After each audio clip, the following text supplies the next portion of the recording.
I appreciate it. There's a lot of dope people came before me though, so I'm, a little nervous. Plus, it's almost Mother's Day, right? So I came up here thinking I'm gonna tell a story about my mom's, and like now I don't know, cause now I'm nervous. My mom passed away in 2016 from lung cancer. So I kind of toyed with this, like, am I gonna do this? Like, I got friends and family out here, like they see me out here crying and shit. You should do it. I think you should do it. Yeah. But I'm gonna go ahead and do it because now I don't have shit else, so I gotta do it. I didn't prepare for this shit, so it's like I said I was gonna do it, so I'm gonna do it. All right? So again, I'm gonna start with this though, right? Because I wrote a book after she passed away. This is kind of how I grieved. So I'm gonna start with the introduction, and then I'm gonna tell the story. All right. So to every young boy and girl, the first person we come into contact with is the person by which we were delivered into this cold world. She has sacrificed more things than we can ever imagine, not only physically, but mentally as well. The birth of a human being is by far one of God's most intriguing blessings, and He has chosen a woman to be the portal for this blessing. In essence, she is the gatekeeper of souls entering the world. Wow. Now think about that for just a moment. She has been chosen by God to be the portal of life. This by no means is a small task. The weight of the world is fully dependent on the gatekeeper delivering more souls into the world in which we live, no matter how cold, brutal, and unforgiving this world has become. Yeah. Who, in this world anyway, ever knows the amount of sand that is left in the top tier of our life's hourglass? The moment the moment our timer reaches zero, or for the final seconds before the buzzer sounds in our personal game of life. As quickly as you have been introduced to this place, perhaps even quicker, you might get shown the door. The door to the afterlife, or whatever you perceive that may be beyond this life. Yet, as the sun shines brightly, when it climbs over the edges of darkness, and morning begins to rub our skin with the warmth that only Mother Nature herself can provide, we bask in her rays as our souls are replenished with energy of sunshine as if it might shine now and forever. Wow. Unfortunately, time lapses and the sun begins to retreat to its original hiding place while the morning suddenly transitions into night. The sun has faded without looking at watches or clocks on the wall. It is then we must realize that we have gotten late into the evening.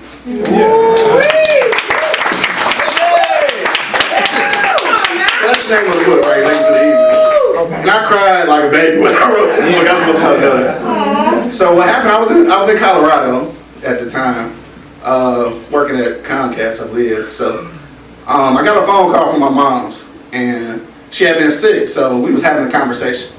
And she told me she had been to the hospital, so I was like, what's going on? So that's when I got the word about the diagnosis. And at this point, it was stage 4 lung cancer. I'm like, shit, that's tough, right? But like me and my moms, we had a kind of different relationship, so we was super optimistic. I mean, like, we was going through the treatments. I'm like, yeah, you go make it through this. Like I really believed it, right? Yeah. So after I got off the phone, right, this is where shit just went south, right?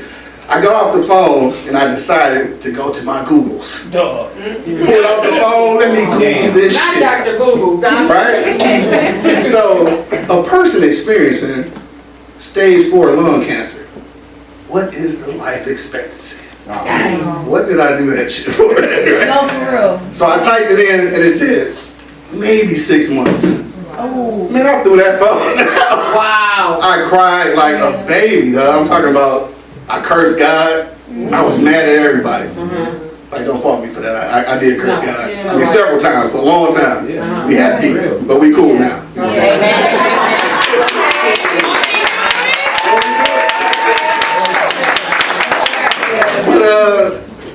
But I want to go back though, right? Because that was kind of a crazy moment. But I want to go back to where my mom is from, right? So she's from a very tiny place in Georgia called Oglethorpe, right?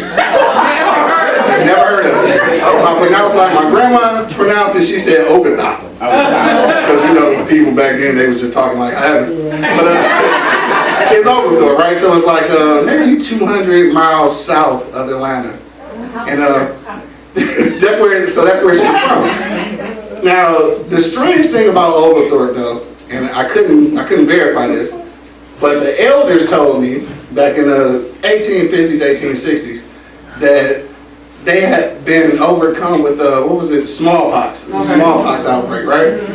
So they told us that a lot of black people were quarantined at the time, and they were quarantined in places and burned alive. Wow.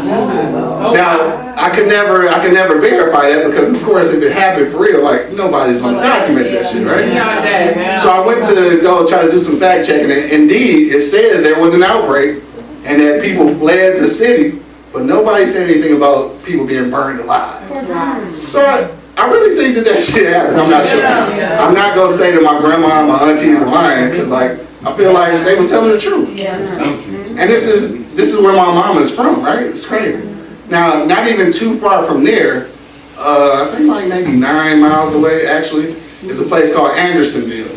Maybe you've heard of that. Maybe, okay. If not, all right. So Andersonville was where one of the largest Confederate Army prisons was at, right?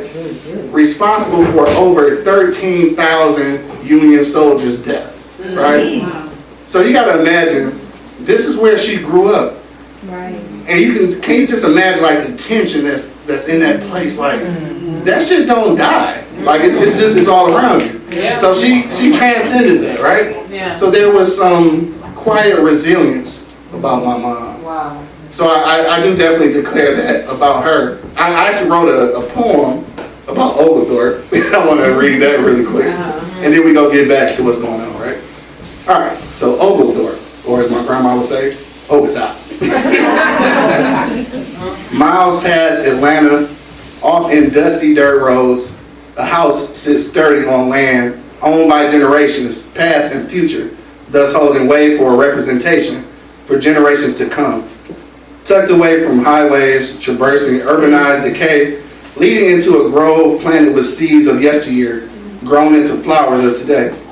Once loomed so colossal in my mind, reduced to a miniature version of what I envisioned many years before. Black presidents and wealthy black business owners made Montezuma men think anything was possible.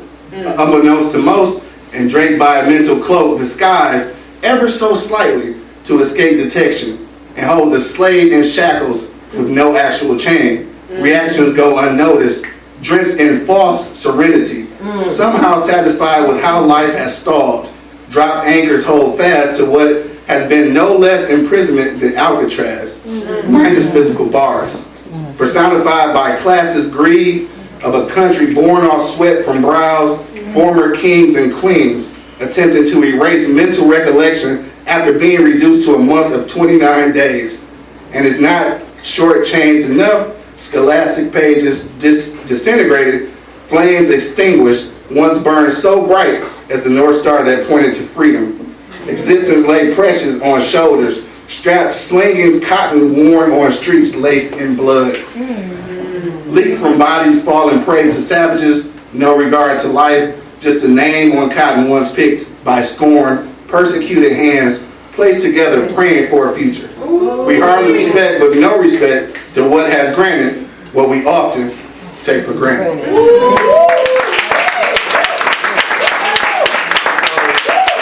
That's my idea of Oglethorpe, Georgia. Very small place on earth. But that's where my mom was from, this strong, resilient lady. And at that point, I'm on the other end of the phone, recognizing that this is it. Now, something I thought about today, I'm completely ad-libbing right now.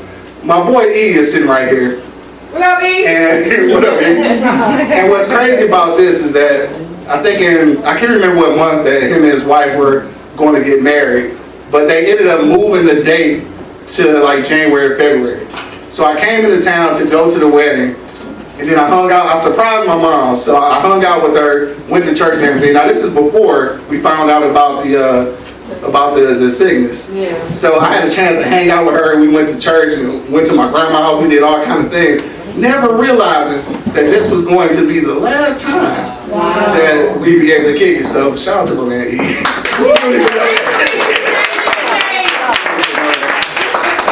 So I came, well after that, I came to terms with it, you know, and even though we knew she was in stage 4, my sister and I, which is over here as well, we still planned a trip for her to come out to Colorado. Yeah. Like we really was holding on, like, all right, she can make it. She can at least get out here.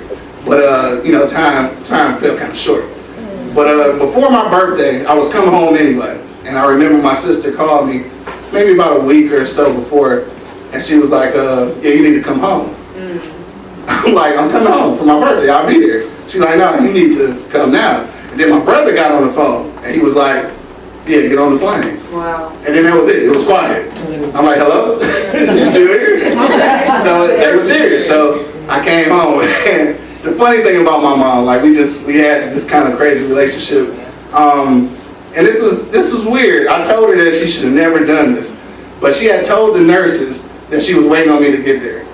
And she has a what do you call it, non-resuscitation order, a DNR, right? But she said that if he doesn't make it in time, keep me alive. Wow. Until he get here. Wow. And then I can go. Man. Wow. That was hard. I ain't gonna say that out loud.